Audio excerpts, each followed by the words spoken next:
Hello, everyone. Welcome again to another episode of the Wing It Worldwide podcast. My name is Scott McKay. And I'm Emily McKay. And today we're off to Albania. Yes, a weird place. Albania is off in and of itself. Oh, yes. It's interesting. Probably the weirdest place in Europe. Either that or Belarus. Belarus. Well, I don't know. Albania is just weird for weirdness' sake, though. That's true. There was some differences about the two of them. I wonder if it's like Austin. I wonder if they have shirts that say Keep Albania Weird. They have Keep Austin Weird shirts. Something like that. They have Keep Portland Weird shirts, too. Oh, yeah. Albania should definitely have one of those shirts. Now, here's the thing about Albania. In the 1990s, when they were under the rule of a dictator whose last name is Hoxha. Hoxha?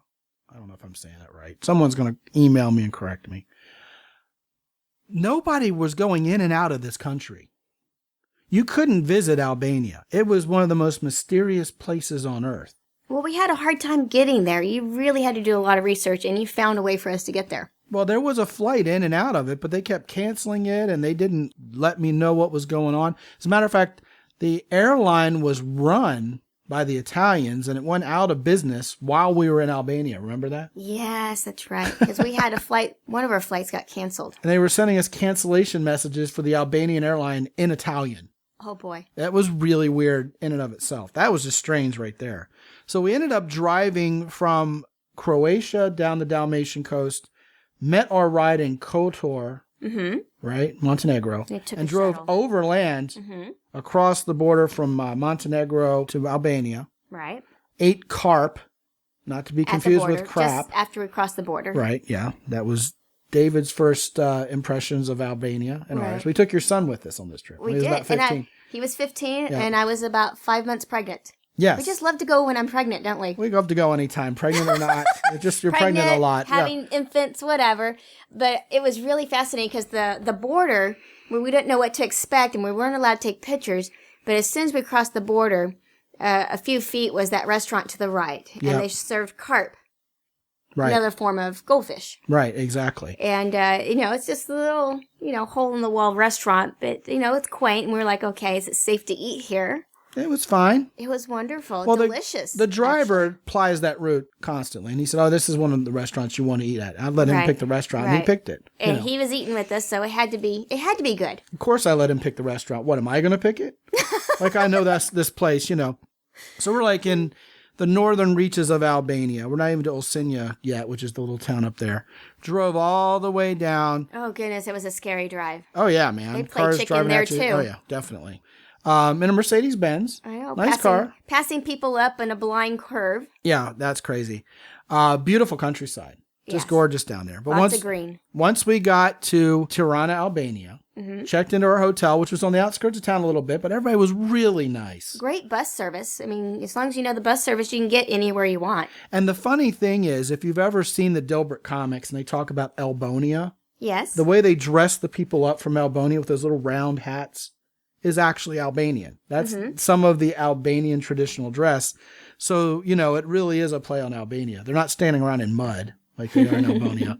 But we went into this hotel and it was typically Albanian. Oh, in the morning. You got to tell them about what happened in the morning. Well, Emily's son David and I are sitting out there having breakfast. We're waiting for you. We're already getting started with some juice and coffee. Well, I mean, shoot, a girl has to have her things together. Well, I know that. We're not holding it against you. It was beautiful. Beautiful view. I mean, we got a picture of exactly what we saw from that breakfast balcony at the hotel. We got a picture of it on the blog. Gorgeous. So anyway, we hear a rooster crowing because it's like 6 o'clock in the morning. We got right. And so that was out in the distance, and we hear a rooster crowing closer to the hotel, a couple doors down. Right. And they're going back and forth. One's answering the other. And finally, I show up. You show up. And you ask me, what does that sound like to you? What does that sound like to you? Because Dave and I had already figured it out. Mm-hmm. And it was like the rooster would go, and then you'd hear, and it was a dog imitating the rooster. And doing a really good imitation. I mean, it took a while to figure it out. This was a dog. Oh, yeah. But it was no mistaking it once you figured it out. Once it hit you, it was a dog. Uh-huh. Weird. Albania weird. They have Albanian fried chicken, AFC. Yes. They don't have KFC. They don't have McDonald's. Remember the guy at the ATM? There's a guy in the ATM. Yes, I talk about that in the blog post. Yeah. An ATM, like one of these old school ones that had like a screen, like a tube screen, and the screen had been ripped out of it. And there was a guy inside the ATM handing out money, like in the box. It's like, you got to be kidding me. The river that runs through town is a cement gully with water running through it. Mm-hmm. Talk to him about the pyramid. Yeah, I was just thinking that was next. Yeah. So we're thinking, okay, we heard about these pyramids. So, hey, we've been to Egypt. We got to see this man-made pyramid that's made of glass. They're ancient ruins. What is it, a few years old?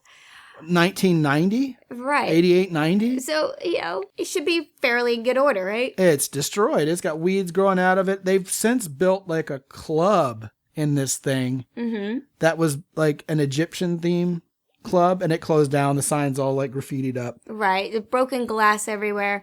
So it was not maintained at all. The grounds around it's not maintained. It was fascinating to see. I mean, we had a lot of fun taking pictures there, and we were happy that we got to at least see it. Oh, yeah. But they've left that place to the elements of literally. Yeah, it's left to the elements of the earth. Well, first of all, we got to backtrack a little bit. This pyramid was his crowning jewel of the whole city.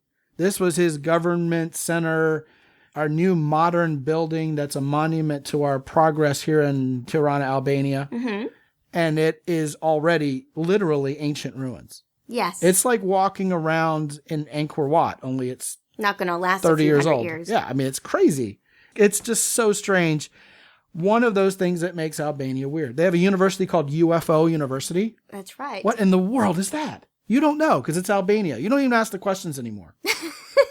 At the time that we went, there was a lot of construction going on. Yeah, building it out. It. So now we've seen pictures of it since then. It's nice. It looks nice. They've done a great job putting it together since we've been there last. Well, I'll tell you, I want to give Albania some credit because it was actually a nice place. Still feels very European. It wasn't all constant weirdness. The food was good. We had some really nice lunches, a good dinner or two there. Right. The people real nice. Everybody's real civilized. There was that walkway, remember, that ended up at the lake, and we walked down it, and they had like rides and stuff and like a merry-go-round. Right. Yeah, and some shops at the end. I mean, there's some nice places to hang out in Tirana. I don't think anybody's going to go there mistaking it for Paris or, London or someplace that has a lot of things it's known for. Right. I mean, it's still fairly a new place to visit. Oh, yeah. And so the touristy stuff or the fun, adventurous stuff of different tours and things to look at is still new. Yeah, you're kind of on your own. I mean, it's not a thriving tour bus metropolis. You don't have open top double-decker buses going on, hop-along tours, hop-on, hop-off. You don't have that going on in Tirana, Albania. No. Not yet. But if you're looking for something authentic and you want to feel like you're in a place that's definitely unique and untouched, right? Definitely Albania. Well, Lonely Planet several years ago had it as one of their up-and-coming destinations for that year. So people are starting to discover that it's a cool, interesting place to go to. I wouldn't expect to set the world on fire with Albanian cuisine. I mean, it's not going to be the greatest food you've ever had. But it's still fairly good. Oh, yeah, it was fine. It wasn't disgusting. No, we didn't suffer through it. We've been to places where we've had to suffer through just getting through it.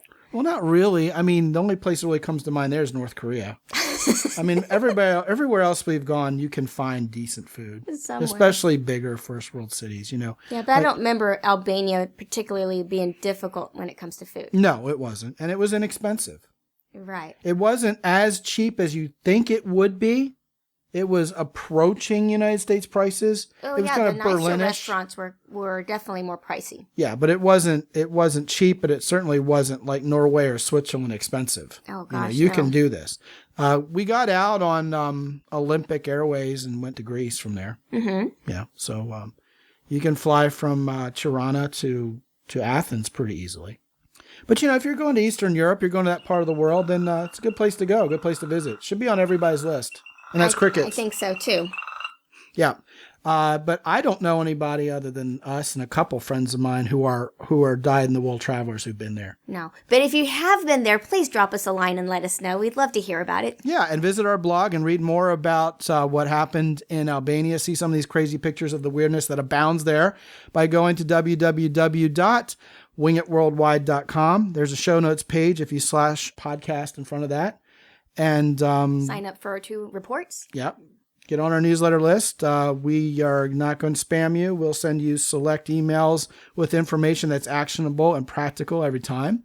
And we want to hear from you, like Emily said. We'd love to hear from you, and we'll write you back. Yep. Scott and Emily at wingitworldwide.com. Leave us a review on iTunes if you're loving the show.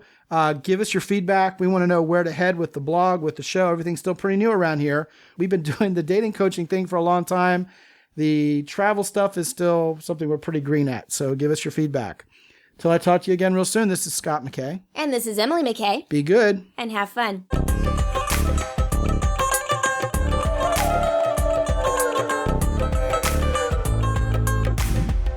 The Wing It Worldwide podcast is copyright X and Y Communications.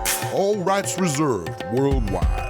Remember, you can go to the show notes page at www.wingitworldwide.com/podcast. There you'll find out much more about all the destinations talked about by Scott and Emily on this show. Remember, if there's anything left out that you wanted to hear, chances are you'll find it there. It's all at www.wingitworldwide.com/podcast. This is Ed Roy Odom speaking for the Wing It Worldwide podcast. Until next time, be good and have fun.